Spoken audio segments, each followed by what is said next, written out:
खतरनाक जासूसी जहाज है जो गल्फ ऑफ ओमान में फरवरी से तैनात है।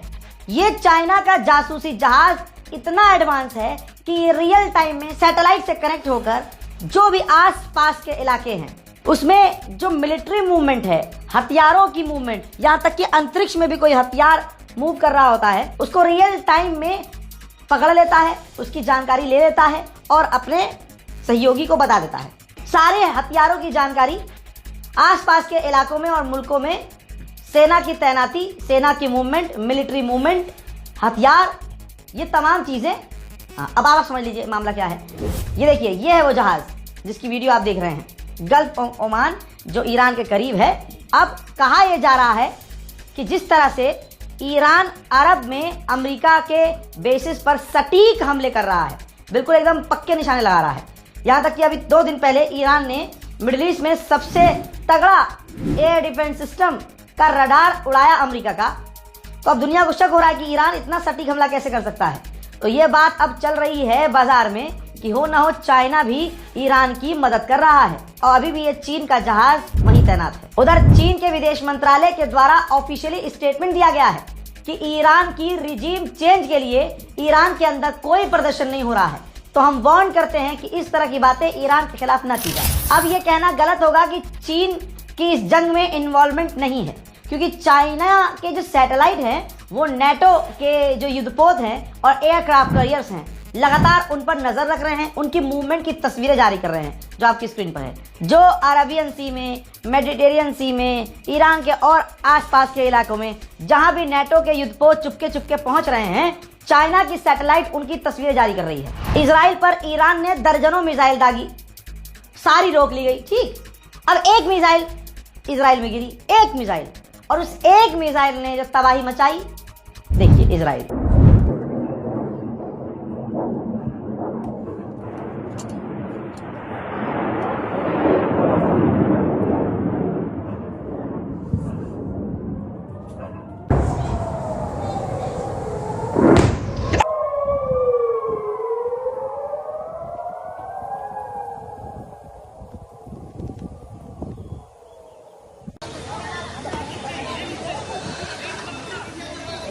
יהירות לא ראיתי, איפה אתה? מה תתאים?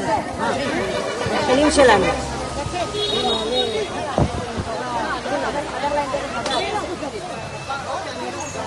בוא תצא החוצה, גבר.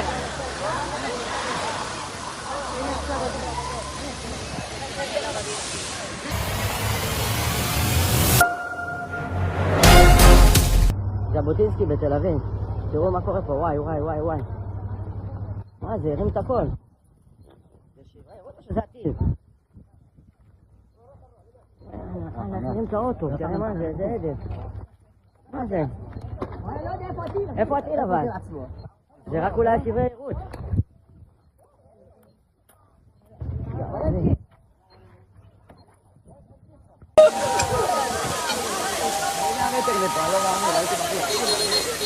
כן, כן, כן.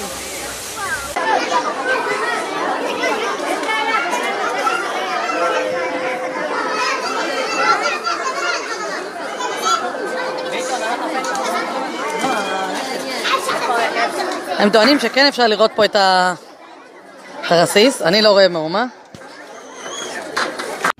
יו, אני בהלם. מה, אני בחנייה שלי, אני מצלמת את זה מהחנייה שלי. אני בהלם. כן. अब इंफॉर्मेशन ये आ रही है, ईरान की जो मिसाइल तेल अवीव में और दूसरे इलाकों में गिरने की खबर आ रही है। कहीं कहा गया है 2 मिसाइल गिरी है, कहीं कहा गया है 1 मिसाइल गिरी है। हम फिर भी कह रहे हैं कि 1 गिरी है। इसी 1 मिसाइल के गिरने में कहा जा रहा है कि दर्जनों यहूदी जो लोग हैं वो बुरी तरह से इजरायली लोग घायल हुए हैं। मोहतरम हजरात, उधर अमेरिका में प्रदर्शन तेज हो गए हैं। जहां प्रदर्शन चाहता था अमेरिका, वहां तो खत्म हो गए हैं। CIA, Mossad, America, Israel, Britain, Germany, France, इन सबकी कोशिश, सबका पैसा, सबकी मेहनत ईरान में इस वक्त बेकार जा रही है। ईरान की आवाम ईरान के समर्थन में सड़कों पर है और प्रदर्शन कहाँ हो रहा है? वो अमेरिका में हो रहा है कि हमें ईरान से नहीं लड़ना, ईरान से जंग खत्म करो। अमेरिका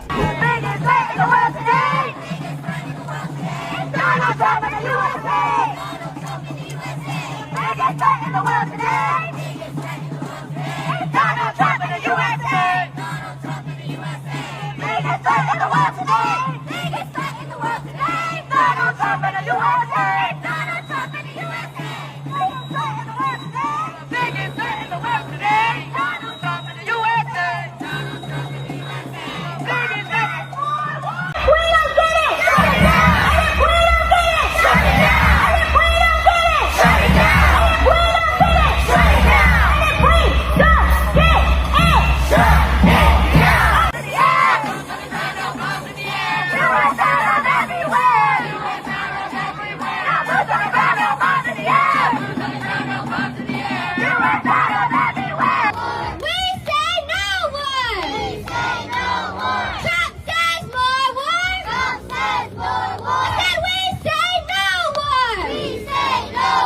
ईरान तो छुपा ही नहीं रहा कि उसके कितने लोग मारे गए। ये देखिए पब्लिकली जनाजे निकल रहे हैं।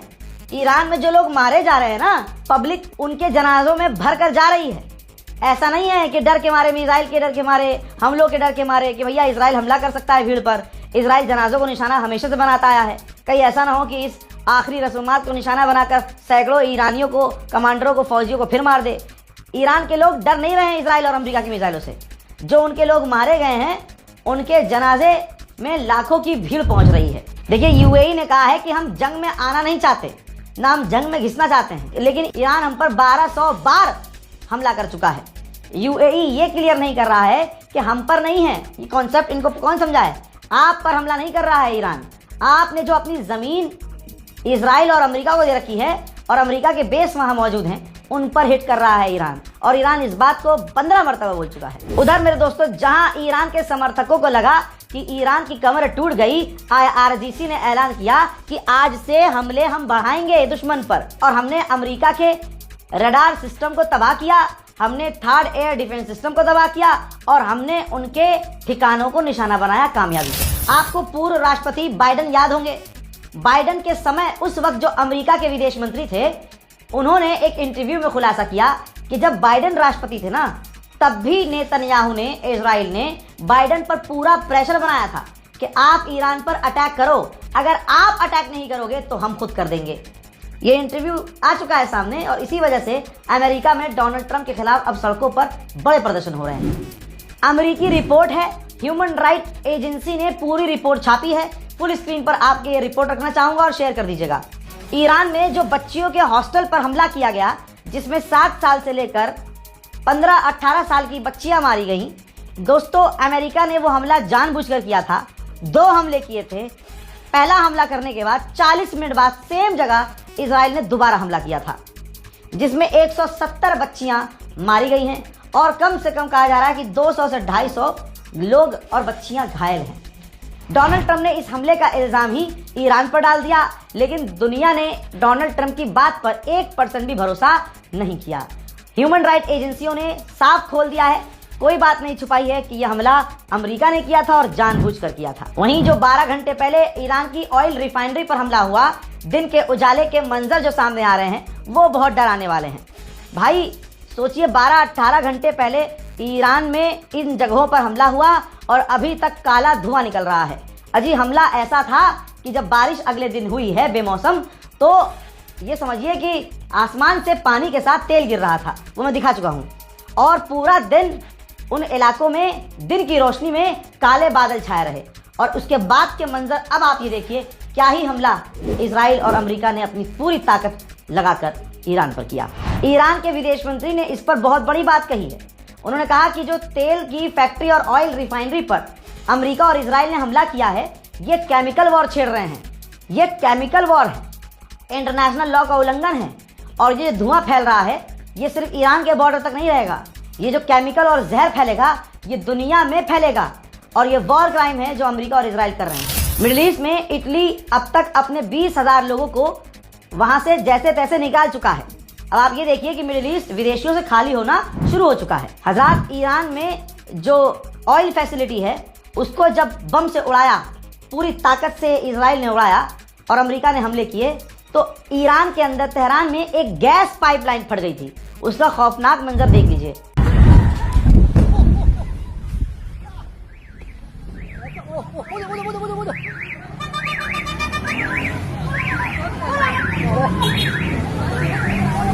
इजराइल के एनर्जी मिनिस्टर ने कहा है कि ईरान के oil refinery, gas station, energy station और ऐसे ही सेंसिटिव जगहों को, प्लेसेस को हम खतरनाक तरीके से निशाना बनाएंगे। मेरे दोस्तों, अभी 3 दिन पहले अमेरिका के ऊपर IRGC ने कहा था कि उनके कई सैनिक मारे गए हैं, लेकिन वो एक्सेप्ट 4-5 का कर रहे हैं।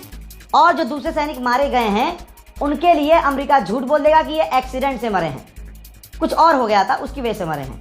लीजिए, रिपोर्ट बिल्कुल सही साबित हुई। ईरान ने जो कहा वही हुआ। सऊदी अरब में एक अमेरिका का फौजी मारा गया है, लेकिन अमेरिका ने कहा है कि ये किसी और वजह से मरा है, जंग में नहीं मरा। आप देखिए, कोई भी मुस्लिम देश ईरान के साथ अभी तक खड़ा नहीं हो रहा है। जहां पर एक गैर मुस्लिम देश स्विट्जरलैंड ने कहा कि ईरान की ऑयल फैसिलिटी ईरान की सिविलियन बिल्डिंग और ईरान के स्कूलों पर जिस तरह से हमले हुए हैं, ये इंटरनेशनल लॉ का उल्लंघन है, इंसानियत के खिलाफ किया गया पाप है। हजरात, आपको अभी 4 दिन पहले याद होगा, 4-5 दिन पहले याद होगा, और वो बयान मैंने दिखाया भी था, जिसमें नेतन्याहू ने सामने से आगे कहा था कि हम शिया और सुन्नी के खिलाफ एक एलाई बनाएंगे, एक ग्रुप बनाएंगे, जिसमें सऊदी अरब भी होगा, भारत भी होगा, ये भी होगा, अमेरिका भी होगा, सब होंगे। किसके खिलाफ? शिया और सुन्नी के खिलाफ एलाई बनाएंगे, एक ग्रुप बनाएंगे जो शिया और सुन्नी को तोड़ेगा। अभी ये बात चल ही रही थी और मैंने पता नहीं क्यों कह दिया था कि ये ग्रुप बना हुआ है, और जाहिर सी बात है अमेरिका और इजराइल अंधा पैसा खर्च करते हैं। आपको पता है ना, ईरान के अंदर ऐसे कई नेता मारे गए जिनको अपनों ने धोखा दिया, मतलब वो पूरे वहां जाकर रहे, इस्लाम अपनाया, कट्टर शिया बने, वहां मजलिस, मातम, जुलूस हर जगह। अब पूरा यकीन हो गया, यहां तक कि एक महिला के बारे में बताया जाता है कि उसकी पहुंच जनाबे सुप्रीम लीडर तक हो गई थी, ठीक, कि वो ऐसी बन गई थी कि बस मैं तो आपकी शिष्य हूं और मुझे ईरान से बड़ा लगाव है। ये सब बातें, ऐसी बहुत सारी कहानियां हैं। तो अमेरिका और इजराइल में गद्दारों की कमी है नहीं, और अमेरिका इजराइल ने कितने पैसे खर्च किए हैं ईरान को तोड़ने के लिए, आप इस बात को जानते हैं। अब दोस्तों, जब दुनिया के मुसलमान एक हो गए, शिया और सुन्नी, तो अमेरिका और इजराइल का आले यहूद का प्रोपेगेंडा फेल हो गया। भाई, शिया ने कहा और सुन्नी ने कहा कि हमारा अकीदा चाहे दोनों का अलग अलग हो, लेकिन जो इजराइल से लड़ रहा है, जो वक्त के शैतान से लड़ रहा है, हम उस खामनाई के साथ हैं। बहुत सिंपल सा कॉन्सेप्ट। लेकिन अब यही चीज इजराइल को खल गई। तो अब आप देख रहे होंगे कि हमारे बीच में, चाहे पाकिस्तान से हो, चाहे इंडिया से हो, चाहे बांग्लादेश से, ऐसे बहुत सारे लोग हैं जो फेक आईडी बनाकर, जो ईरान के समर्थक लोग हैं, उनके खिलाफ प्रोपेगेंडा चला रहे हैं कि ये तो शिया है, ये तो राफजी है, ये तो वो है, ये तो। अगर शिया है, राफजी है, तो वो जो आज तुम जिसको काफिर कह रहे थे, वही शिया इस्लाम पर कुर्बानी देने सबसे पहले आया खामनाई। जिसको तुम काफिर काफिर बचपन से अब तक कहते आए, उसी ने सबसे पहले दीन के लिए कुर्बानी दी। तुम और तुम्हारे मुल्ला क्या करते रहे? सिर्फ नफरत फैलाते रहे ताकि उनकी दुकान चलती रहे। आज के इस दौर में कोई आलिम दीन, चाहे सुन्नी हो, चाहे शिया हो, चाहे देवबंदी हो, चाहे कोई भी हो, इस वक्त को देखते हुए कि ये चाहे ईरान से हमारा आपस में कोई रंजिश हो, लेकिन ईरान अकेला ऐसा है जो अमेरिका और इजराइल से लड़ रहा है। बड़े बड़े मुल्क अमेरिका और इजराइल के आगे घुटने टेक चुके हैं, जिनके बड़ों का रिकॉर्ड नहीं है कि इन्होंने, इनके बाप दादाओं ने कभी जंग की भी या नहीं की। वो आज ज्ञान दे रहे हैं कि भाई ये तो शिया है, ये तो राजी है, ये तो वो है। अच्छा, ये पीछे से कौन सी लॉबी है? ये इजरायली लॉबी है, ये आले यहूद की लॉबी है, जो मुसलमानों को, कितने गद्दार कम है क्या मुसलमानों में? आज मुसलमान हर जगह पिट रहा है। आप यूएई को देखिए, यूएई, वहां के लोगों को आप मुसलमान समझते हैं, हम भी मानते हैं, लेकिन देखिए सूडान में क्या किया। सऊदी अरब को धोखा दे रहा था, यमन के 2 टुकड़े करना चाह रहा था। तो इजरायली मिजाज के मुसलमान बहुत हैं यहाँ, खासकर भारत में और पाकिस्तान में। और पाकिस्तान में तो हद से ज्यादा। पाकिस्तान में देखिए, अल्पसंख्यक समुदाय पर भाई उनके इमामबाड़े उड़ा दिए जाते हैं, उनकी मसाजिद उड़ा दी जाती हैं। ये पाकिस्तान है। यहाँ जो हम भारत में हैं, भारत के अंदर मोदी सरकार कितनी बुरी हो, लेकिन एक बात मुसलमान को माननी होगी कि जब से मोदी सरकार आई है, मुसलमानों की मस्जिद पर एक हमला बता दो, एक बॉम्ब ब्लास्ट बता दो, नहीं हुआ ना, क्योंकि मुसलमानों के डंडा कर रखा है बढ़िया करके। शिया सुन्नी मुसलमान भूल गया और दुश्मन ने इतना बजाया कि भाई समझ में आ गया कि हमें एक होकर रहना है। अब जब इजराइल ही इस प्रोपेगेंडे में हार गया कि शिया सुन्नी एक हो गया, तो उसने यहां पर अपनी लॉबी एक्टिव कर दी। अब फेसबुक पोस्ट पर लगातार बयान लिखे जा रहे हैं कि फलाना यूट्यूबर ये तो शिया है। हालांकि कमेंट सेक्शन मैंने देखा कि सारे के सारे अहले सुन्नत, जितने भी हमारे साथी हैं, हमें देखने वाले हैं, सब अच्छे से बजा रहे हैं। उसकी फर्जी आईडी इस्तेमाल करनी पड़ रही है, कई अकाउंट पाकिस्तान से हैंडल हो रहे हैं। समझ रहे हो आप? भारत का मुसलमान बिल्कुल सटीकता से जाग चुका है। कोई यहाँ शिया सुन्नी अब नहीं रहा है। तो ये दुश्मन के सीनों पर खंजर तो चलेगा ही भाई कि ये क्या हो गया। हमारे बाप दादाओं ने बचपन से अब तक इजराइल के कहने पे इतनी मेहनत करी कि हमने इस कौम को तोड़ के रखा, और आज ये साले शिया सुन्नी एक हो गए। हमारे तो बाप दादाओं की मेहनत बेकार हो गई। पहली बात, आज कोई शिया सुन्नी कर ही नहीं रहा, लेकिन जो कर रहे हैं वो इजराइल के चमचे हैं और मुसलमान के भेष में कौम के गद्दार हैं। उनसे पूछो, ठीक है भाई, वो शिया है, तुझे उससे दिक्कत है, वो सुन्नी है, उससे भी दिक्कत है, चलो भाई सबसे दिक्कत है तुम्हें, तुम सबसे बेहतरीन मुसलमानों हैं। बताओ तुम्हारे बाप ने क्या किया, रसूल खुदा को जंग में छोड़ के भागे थे। बताओ तुमने कितनी जंगें लड़ी फिलिस्तीन से। बताओ फिलिस्तीन के लिए तुमने कितनी मिसाइलें इजराइल पर दागी, ईरान ने इतनी दागी थी। नसरुल्लाह मारे गए, हिजबुल्लाह खत्म हो गया, फिलिस्तीन को बचाते हुए शिया संगठन था। ईरान एक लौता अकेला है और जनाब खामनाई जो शहीद हुए, अम्मा आयशा के बारे में उनका पूरा बयान है कि कोई भी रसूल खुदा की धर्मपत्नी को अपमानित नहीं कर सकता, वो इस्लाम से खारिज है। और वही आदमी पूरी जिंदगी ये कहता रहा कि शिया सुन्नी भाई भाई हैं और सुन्नी हमारी रूह है, हमारे दिलो जान है। ये खामनाई थे। अब देखिए, खामनाई की सोच को नहीं मार पाए, उनके जिस्म को इजराइल ने, अमेरिका ने मिटाया। अब उनकी रूह पर हमला करने वाले मुसलमान भेष में हमारे बीच राक्षस हैं।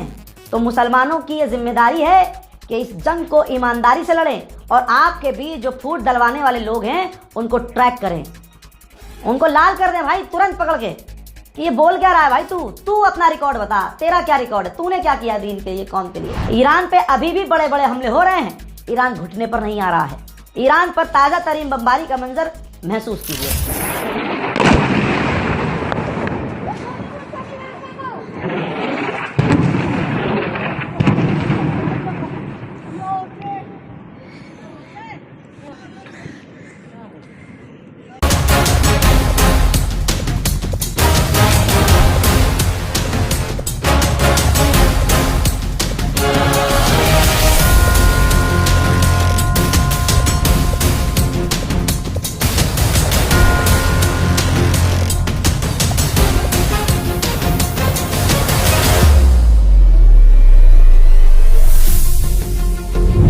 उधर जिनको शिया कहते रहे और काफिर कहते रहे, दीन का परचम लिए सबसे आगे सफ में नजर आ रहा है।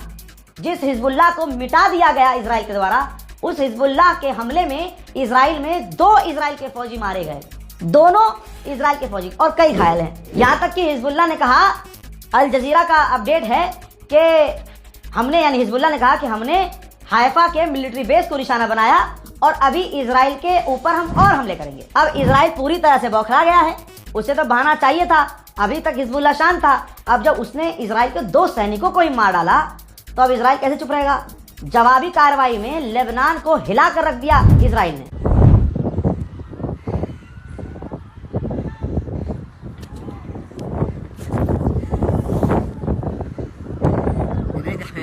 अल्लाहु अकबर, ला इलाहा इल्लल्लाह, ला इलाहा इल्लल्लाह, बल बारकना जमाआ रमादा।